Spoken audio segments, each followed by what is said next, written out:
Hello, thank you so much for tuning in here with me today. If you are returning to my station, welcome back. And if you're brand new, thanks for stopping by. If you resonate with this content, please like this video and please subscribe to my station. I come every day to help give a meditation and read a lesson of A Course in Miracles. A Course in Miracles is a non-dualistic spiritual teaching. And it is a course that you go through in your own time.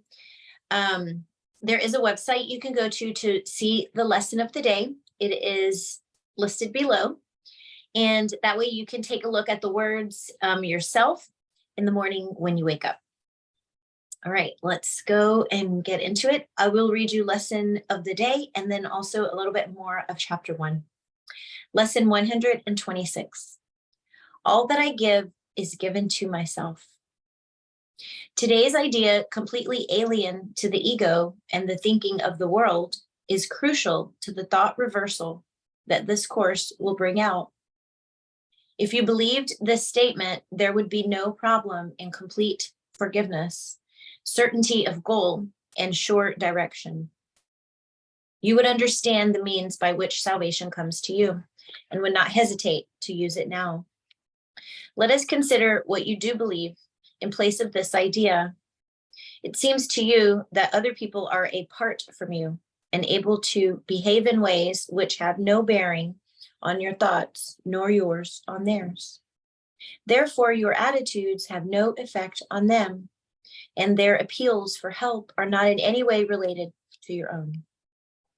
You further think that they can sin without affecting your perception of yourself, while you can judge their sin and yet remain apart from condemnation and at peace.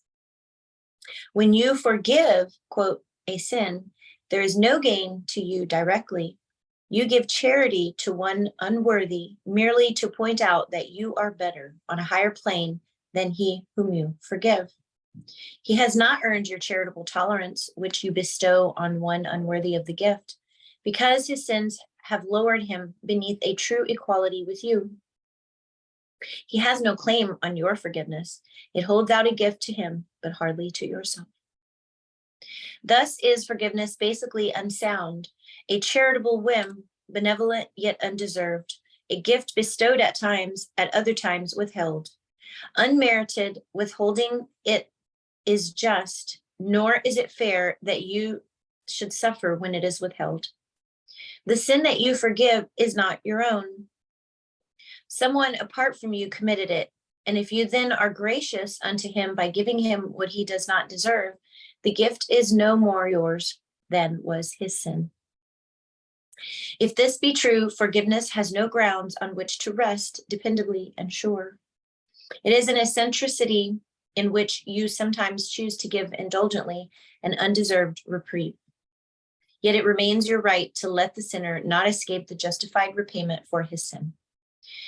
Think you the Lord of heaven would allow the world's salvation to depend on this? Would not his care for you be small indeed if your salvation rested on a whim? You do not understand forgiveness. As you see it, it is but a check upon overt attack without requiring correction in your mind. It cannot give you peace as you perceive it. It is not a means for your release from what you see in someone other than yourself. It has no power to restore your unity with him to your awareness. It is not what God intended it to be for you. Not having given him the gift he asks of you, you cannot recognize his gifts and think he has not given them to you. Yet would he ask you for a gift unless it was for you? Could he be satisfied with empty gestures and evaluate such petty gifts as worthy of his son? Salvation is a better gift than this, and true forgiveness, as the means by which it is attained, must heal the mind that gives, for giving is receiving. What remains as unreceived has not yet been given, but what has been given must have been received. Today, we try to understand the truth that giver and receiver are the same. You will need help to make this meaningful, because it is so alien to the thoughts to which you are accustomed. But the help you need is there. Give him your faith today and ask him that he share your practicing in truth today. And if you only catch a tiny glimpse of the release that lies in the idea we practice for today, this is a day of glory for the world. Give 15 minutes twice today to the attempt to understand today's idea. It is the thought by which forgiveness takes its proper place in your priorities.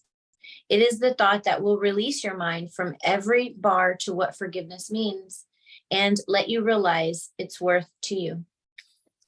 In silence, close your eyes upon the world that does not understand forgiveness and seek sanctuary in the quiet place where thoughts are changed and false beliefs laid by. Repeat today's idea and ask for help in understanding what it really means. Be willing to be taught.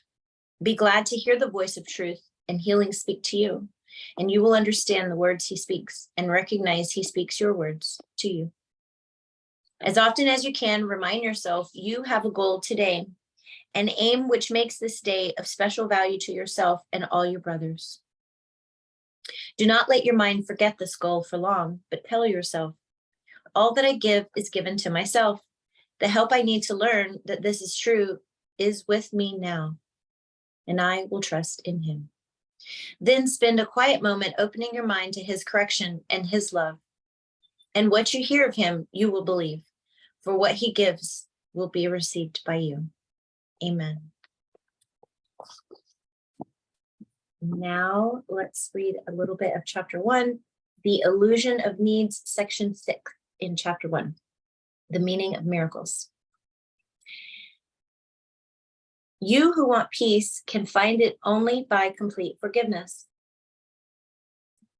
No learning is acquired by anyone unless he wants to learn it and believes in some way that he needs it. While lack does not exist in the creation of God, it is very apparent in what you have made.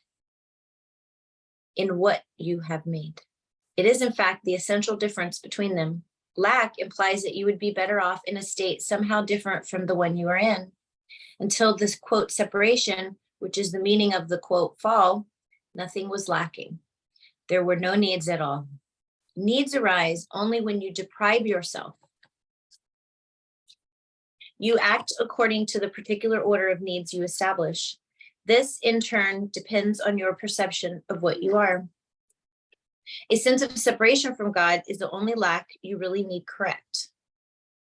This sense of separation would never have arisen if you had not distorted your perception of truth and had thus perceived yourself as lacking. The idea of order of needs arose because, having made this fundamental error, you had already fragmented yourself into levels with different needs. As you integrate, you become one, and your needs become one accordingly.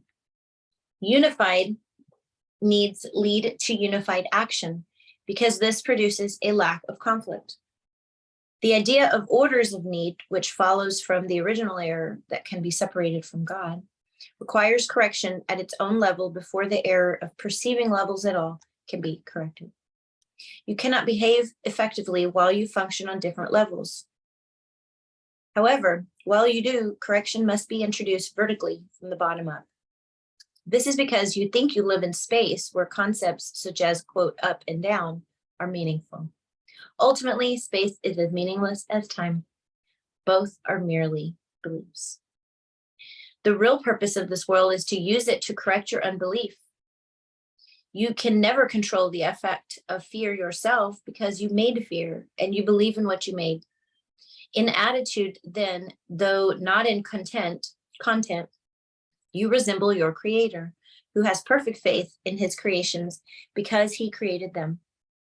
Belief produces the acceptance of existence. That is why you can believe what no one else thinks is true. It is true for you because it was made by you. All aspects of fear are untrue because they do not exist at the creative level and therefore do not exist at all. To whatever extent you are willing to submit your beliefs to this test, to that extent are your perceptions corrected. In sorting out the false from the true, the miracle proceeds along these lines. Perfect love casts out fear. If fear exists, then there is not perfect love. But Only perfect love exists. If there is fear, it produces a state that does not exist. Believe this and you will be free. Only God can establish this solution, and this faith is his gift. Amen. Thanks for tuning in here with me each day and having a self-care practice for yourself. I look forward to seeing you in the next lesson tomorrow, and I hope you are having a wonderful, wonderful day. Bye.